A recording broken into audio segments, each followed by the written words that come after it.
Episode 3. ஸ்ருதி லோக்கியுடன் சென்றதை பார்த்து கொண்டு புரியாமல் நின்ற கௌதம் உடனடியாக தன் அம்மா ஜானகிக்கு கால் செய்தான். அமெரிக்காவில் தன் தோழிகளுடன் பார்ட்டி பண்ணி கொண்டிருந்த ஜானகி அரை போதையில் போனை அட்டன் செய்தார். சொல்லு கௌதம், அந்த ஓடுகாலி கிடைச்சாலா? அவளை கூட்டிட்டு எப்போ அமெரிக்கா கிளம்புற என்றார். அம்மா, நம்ம நினைக்கிற மாதிரி ஸ்ருதி இந்தியா வந்தது நடிக்கிறதுக்காக இல்ல. அவ இங்க ஒருத்தனை லவ் பண்ணிட்டு அவனை கல்யாணம் பண்ணிக்க தான் இங்க வந்திருக்கா என்றான் கௌதம். ஹேய், என்னடா சொல்ற? அவளுக்கு இந்தியாவுல யார தெரியும்? அவ எப்படி அங்க இருக்கிறவன லவ் பண்ணுனா என்ற ஜானகி. ஏன் எப்படின்னெல்லாம் எனக்கு தெரியாதுமா, ஆனா அவ நாளைக்கு கல்யாணம் பண்ண போறா என்ற கௌதம். நான் அவளை என் கூட ஊருக்கு வர சொல்லி அவ்வளோ பேசி பார்த்தேன், ஆனா அவ என் கூட வராம அவ லவ் பண்றவன் கூட கிளம்பி போயிட்டா என்றான் கௌதம். ஏய், என்னடா சொல்ற? அவ நாளைக்கு கல்யாணம் பண்ண போறாளா? அப்போ இங்க அந்த கோடீஸ்வரன் கிட்ட அவளை கல்யாணம் பண்ணி தருவோம்னு சொல்லி உன் அப்பா பிசினஸுக்காக கோடி கணக்கில் பணம் வாங்கி வச்சிருக்கோமே, அந்த ஈஸ்வர் அவனுக்கு என்ன பதில் சொல்றது என்றார் ஜானகி. அம்மா, அதுக்காக தான் நான் உங்களுக்கே கால் பண்ணேன். இப்ப என்னமா பண்றது என்றான். போனை காதில் வைத்துக் கொண்டே பார்ட்டியிலிருந்து தன் தோழிகளிடம் சொல்லிவிட்டு கிளம்பிய ஜானகி வெளியே வந்தவர் தன் மகனிடம், கௌதம், அவ யார கல்யாணம் பண்ணிக்க போறான்னு உனக்கு தெரியுமா என்றார். அவன் யாரு என்னன்னு எனக்கு தெரியாது, ஆனா அவன் பேரு ஏதோ லோக்கின்னு சொன்னாமா. அதுவும் இல்லாம அந்த ஆளுக்கு கண்ணு தெரியாது போல, அவனைத்தான் காதலிக்கிறதா சொல்லிட்டு இருக்கா என்றான். நான் எவ்வளவோ சொல்லி பார்த்தேமா, என் கூட வரமாட்டேன்னு, அவனை தான் கல்யாணம் பண்ணிக்க போறேன்னு பிடிவாதமா சொல்லிட்டு கிளம்பி போயிட்டா என்றான் கௌதம். என்னடா நீ, அவ காதலிக்கிறவனுக்கு கண்ணு தெரியாதுன்னு சொல்ற? கண்ணு தெரியாதவனை கல்யாணம் பண்ணிக்கிட்டு இவன் என்ன பண்ண போறா? அதுக்கு இந்த ஈஸ்வர் எவ்வளவோ தேவல. என்ன, அவனுக்கு தலையில கொஞ்சம் முடி இருக்காது, அவ்வளவுதான் என்றார் ஜானகி.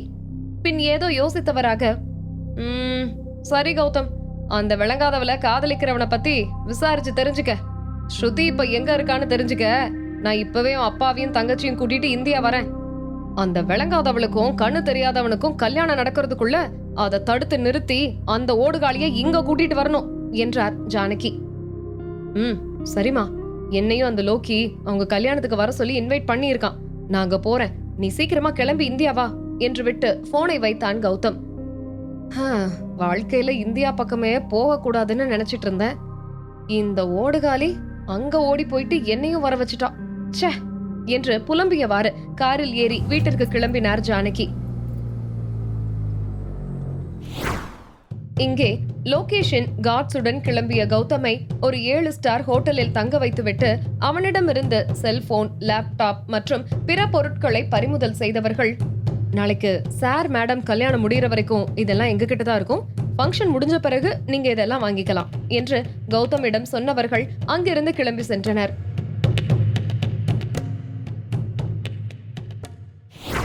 தன் மகன் வெளிநாடு சென்று கண்ணில் இருந்த ஒரு கட்டியை ஆபரேஷன் செய்து நல்லபடியாக வீட்டிற்கு திரும்ப வரும் லோகேஷிற்கு ஆரத்தி எடுக்க அவன் அம்மா அமலா தயாராக வாசலிலேயே நின்றிருந்தார்.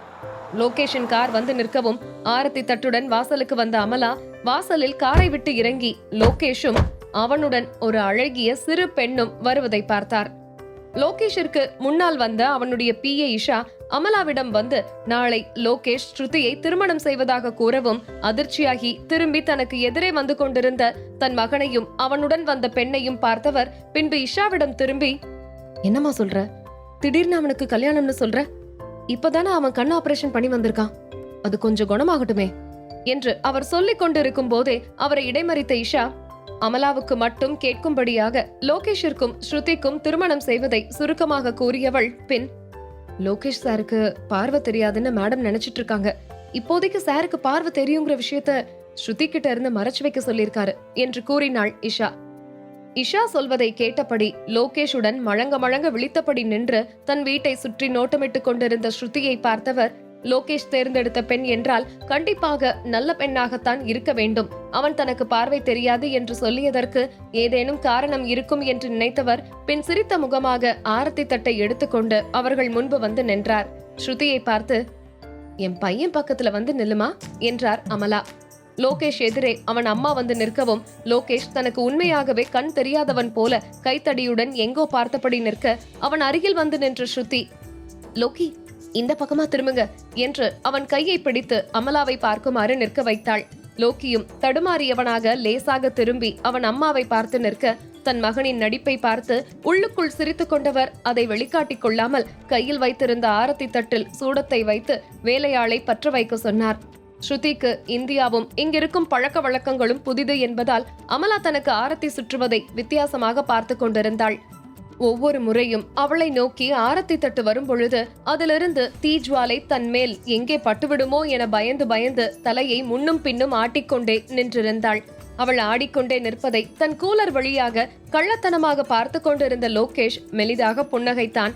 ஆரத்தி எடுத்த பின்பு அவர்கள் இருவரையும் வீட்டிற்குள் போக சொல்லிவிட்டு வேலையாளிடம் ஆரத்தி தட்டை கொடுத்து வெளியே ஊற்ற சொல்லியவர் அவர்கள் பின்னால் சென்றார். அமலா லோகேஷ் கைத்தடியுடன் தடுமாறியபடி நடக்க அவனுக்கு ஆபரேஷன் செய்திருந்ததால் பார்வை இன்னும் சற்று மங்கலாகத்தான் தெரிந்தது. அதனால் கவனமில்லாமல் கைத்தடி தடுக்கி லோகேஷ் விழப்போக சட்டென்று அவன் முன்பு வந்து ஸ்ருதி அவனை பிடித்துக் கொண்டவள், ஏன் லோகி இவ்வளவு அவசரப்படுறீங்க, நான் தான் கூட வரேனே என்றவள் அவன் கையோடு தன் கை கோர்த்து மெல்ல லோகேஷை அவன் வீட்டிற்குள் அழைத்து சென்றாள். இருவரும் உள்ளே செல்வதை பார்த்தபடி அமலா நின்றிருக்க தங்கள் வலது காலை எடுத்து வைத்து அவர்கள் இருவரும் வீட்டிற்குள் நுழைந்தனர். தன்னிச்சையாக அவர்கள் இருவரும் வலது காலை எடுத்து வைத்து உள்ளே செல்வதை பார்த்த அமலா தான் சொல்லாமலேயே இருவரும் வலது காலை வைத்து செல்வதை நினைத்து சந்தோஷப்பட்டார். லோகேஷை கூட்டி வந்து கவனமாக அவனை சோஃபாவில் அமர வைத்த ஸ்ருதி அவனோடு அமர்ந்து கொண்டாள். அவர்கள் இருவரையும் பார்த்தபடி அமலா வந்து கொண்டிருக்க, அம்மா என்று அழைத்தான் லோகேஷ்.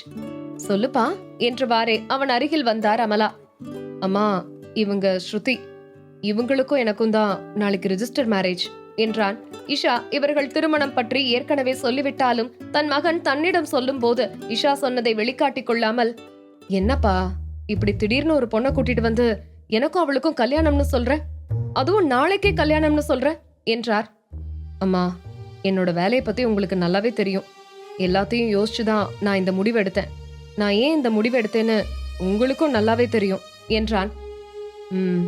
சரிப்பா, எனக்கு புரியுது. ஆனா அந்த தாரா பண்ண வேலையால இப்படி திடீர்னு கல்யாணம் பண்ணிக்க முடிவெடுக்கலாமா? கொஞ்சம் டைம் கொடுத்தா நான் நம்ம சொந்த பந்தங்கள் எல்லாரையும் கூப்பிட்டு இந்த ஊருக்கே தெரியற மாதிரி விமர்சையா உனக்கும் ஸ்ருதிக்கும் கல்யாணம் பண்ணி வைக்கலாம் என்றார் அமலா. அம்மா, முதல்ல நாங்க 2 பேரும் ரிஜிஸ்டர் மேரேஜ் பண்ணிக்கிறோமா, அதுக்கப்புறமா எல்லாருக்கும் சொல்லிக்கலாம். எங்க மேரேஜ் பத்தின நியூஸ் முன்னாடியே வெளியே வந்துருச்சுன்னா அந்த தாரா எங்க கல்யாணத்தை நிறுத்த என்ன வேணும்னாலும் பண்ணுவா என்றான் லோகேஷ். நீ சொல்றதும் சரிதான் எல்கே. முதல்ல உங்க மேரேஜ் ரிஜிஸ்டர் பண்ணிட்டு அதுக்கப்புறமா ரிசப்ஷன் வச்சு எல்லாருக்கும் தகவல் சொல்லிக்கலாம். ஆனா நம்ம நெருங்கின சொந்தங்களை மட்டும் கூப்பிட்டு சிம்பிளா கல்யாணம் வச்சுக்கலாம் என்றபடியே லோகேஷின் அப்பா வாசுதேவன் உள்ளே நுழைந்தார். இவர்கள் குடிப்பதற்காக அவர்கள் வீட்டு வேலையாள் ஜூஸ் கொண்டு வந்து கொடுக்கவும் காலையிலிருந்து எதுவும் சாப்பிடாத ஸ்ருதி வேகமாக அந்த ஜூஸை எடுத்து மடக் மடக் என்று சத்தமிட்டபடி குடித்தாள். இவர்கள் இதுவரை பேசியதை ஸ்ருதி கவனித்ததாக தெரியவில்லை. அமலாவும் வாசுதேவனும் பேசிக்கொண்டே இருக்க அவர்களை கவனிக்காமல் தனக்கு அருகே அமர்ந்து சத்தமிட்டபடி ஜூஸ் குடித்துக் கொண்டிருந்த ஸ்ருதியை பார்த்தான். அவள் இப்படியே சத்தமிட்டபடி ஜூஸ் குடிப்பதை பார்த்த அமலா லோகேஷ் அவளை எதுவும் சொல்லிவிடுவானோ என்று பார்க்க, ஆனால் அவனோ ஸ்ருதி குடிப்பதை பார்த்து லேசாக சிரித்தபடி அமர்ந்திருந்தான். அவருக்கும் வாசுதேவனுக்கும் லோகேஷை பார்த்து ஆச்சரியமாக இருந்தது. ஏனென்றால் லோகேஷிற்கு எப்போதுமே அனைத்துமே மிகவும் நேர்த்தியாக சரியாக இருக்க வேண்டும். அவன் இப்போது அமைதியாக இருப்பதை பார்த்து சிரித்தபடி அங்கிருந்து நாசூக்காக நகர்ந்து கொண்டனர்.